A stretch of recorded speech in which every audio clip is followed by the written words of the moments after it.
हर हर महादेव भाई और बहनों, आप सबने ओ माई गॉड फिल्म तो देखी ही होगी। बहुत से लोगों को यह फिल्म काफ़ी पसंद आई और सेकुलर भाइयों के लिए तो यह अमृत समान थी। उन लोगों को इस फिल्म के माध्यम से ऐसे सवाल मिल गए, हाँ जी, जो कुछ ऐसे तथ्य मिले जिसके द्वारा वे हिंदू धर्म को नीचा दिखा सकें। उन्हीं प्रश्नों के उत्तर हमारी टीम संघर्ष देने की कोशिश करेगी। तो सबसे पहले, हमें क्या शिवलिंग पर दूध चढ़ाना चाहिए का हम उत्तर देंगे।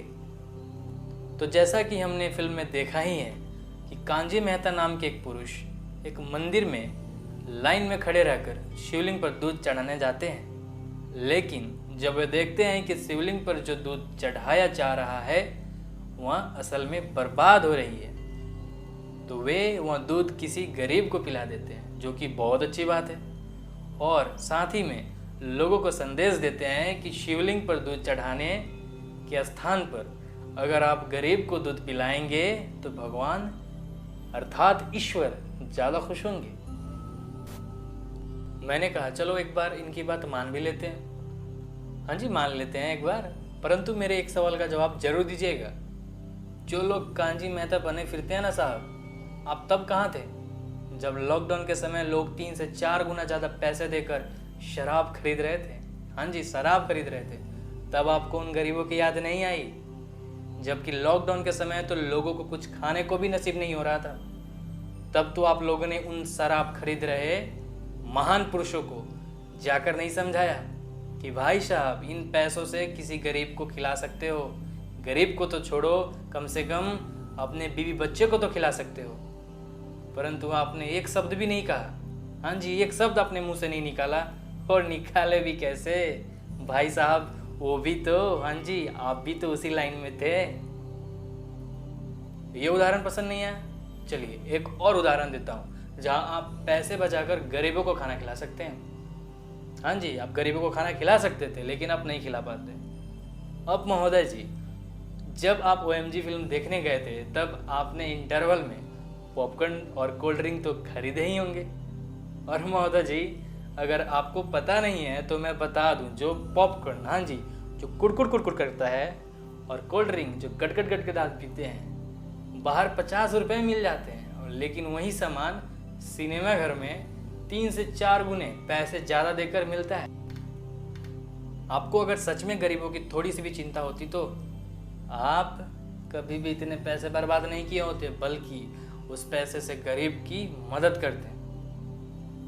चलिए ये उदाहरण ही पसंद नहीं आया, एक और देता हूँ। आजकल की हमारी युवा पीढ़ी chocolate day, rose day, propose day, Valentine day इत्यादि मनाती है, वो भी खुशी से, एकदम बड़े से बड़े पैसे खर्च करके मनाती है। एक चॉकलेट खरीदने के लिए 200, 300 या और भी ज़्यादा खर्च किए जाते हैं। वही हाल रोज डे पर फूल खरीदने का भी है। परंतु किसी भी सेकुलर भाई साहब ने नहीं कहा कि इस चॉकलेट्स डे किसी गरीब को खाना खिलाएं। चलिए चॉकलेट्स डे को छोड़िए, हंगर्स डे को तो कह ही सकते हैं ना। ओहो, गलती हो गई, क्योंकि भाई साहब को तो, हाँ जी, सेकुलर भाई साहब को इस दिन के विषय में तो कुछ भी पता नहीं है। अब इस बात पर कुछ लोग को बुरा लग जाता है। हाँ जी, बुरा लग जाता है कि क्या हम अपनी खुशियों के दिन मनाना भी छोड़ दे क्या? मैंने कहा एग्जैक्टली भाई साहब, हमें भी तो शिवलिंग पर दूध चढ़ाकर खुशी मिलती है। आपकी खुशी तो खुशी और हमारी खुशी जुर्म। ऐसे कैसे चलेगा भाई साहब, आप ही बताओ। कम से कम एक दिन रोटी डे तो मना ही सकते हैं ना। अब अगर हम और बात करें तो लोग रजनीगंधा की पुड़िया मुंह में डालते हुए या सिगरेट फूकते हुए ज्ञान देते हैं कि भाई साहब शिवलिंग पर दूध नहीं चढ़ाना चाहिए, बल्कि उस दूध से किसी गरीब को पेट भरना चाहिए। अरे भाई साहब, पहले देख तो लीजिए स्वयं कर क्या रहे हैं। स्वयं की करनी क्या है, चलें ज्ञान फेंकने। स्वयं तो रुपए बर्बाद करने में लगे हैं, परंतु जब ज्ञान देना हो तो सबसे आगे खड़े होंगे, कहेंगे कि हम जहाँ से खड़े हैं वहीं से लाइन शुरू होगी। इसी तरह अगर हम और बात करें तो आजकल दिन की शुरुआत ही रुपए की बर्बादी से होती है, और रात होते होते हम अनगिनत बार यहाँ कर चुके होते हैं। आप गोरा बनाने, चेहरा चमकाने, हाँ जी, गोरा बनाने और चेहरा चमकाने की क्रीम से लेकर डीओ परफ्यूम तक सब पैसों की बर्बादी है। अब अगर हम इन सब की किस्सों पर ध्यान दें तो हमें इतना तो पता चल ही जाता है कि कांजी मेहता जैसे लोगों को घंटा पैसों की बर्बादी से फर्क पड़ता है, और न ही इन लोगों को गरीबों की चिंता है। इनको चिंता है तो ये बस हिंदू धर्म को समाप्त करने का। अगर सच में इन जैसे लोगों को गरीबों की चिंता होती तो ये लोग अब तक बताए गए किस्सों पर भी अपना मुंह खोलते, परंतु चिंता हो तब बोले ना कुछ।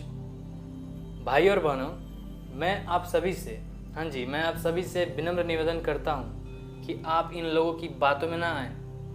देखिए, हम सबको पता है कि प्राचीन शिव मंदिरों में न हमने कभी सुना है न कभी देखा है कि शिवलिंग पर दूध चढ़ाने के बाद उसे प्रसाद के रूप में ग्रहण किया गया हो। इसलिए मैं आप सभी से निवेदन करता हूँ कि प्राचीन शिव मंदिरों जैसे रामेश्वरम, सोमनाथ इत्यादि मंदिरों में जाएं और वहाँ अगर आप दूध चढ़ाते हैं तो वह प्रसाद रूप में न लें। और अगर आपको सच में किसी गरीब की चिंता है या चिंता होती हो तो आप उसके लिए दूसरा दूध का पैकेट खरीद कर उसे दे सकते हैं। और यह हमारा धर्म भी होना चाहिए। हाँ जी, हमारा धर्म भी होना चाहिए कि मदद करना चाहिए। इन बड़े मंदिरों में जाएं तो 1 या 11, 21 या 51 या आपकी जितनी क्षमता है, हाँ जी, आपकी जितनी क्षमता हो उतने गरीबों की खाना खिलाएं। हाँ, आजकल जो नए शिव मंदिर बनाए गए हैं वहाँ हम ऐसी व्यवस्था कर सकते हैं कि जो शिवलिंग पर दूध चढ़ाया जाता हो उसे हम प्रसाद रूप में इकट्ठा करें और उस प्रसाद को ज़रूरतमंद या गरीब लोगों में बांटें। धन्यवाद। हर हर महादेव, घर घर महादेव।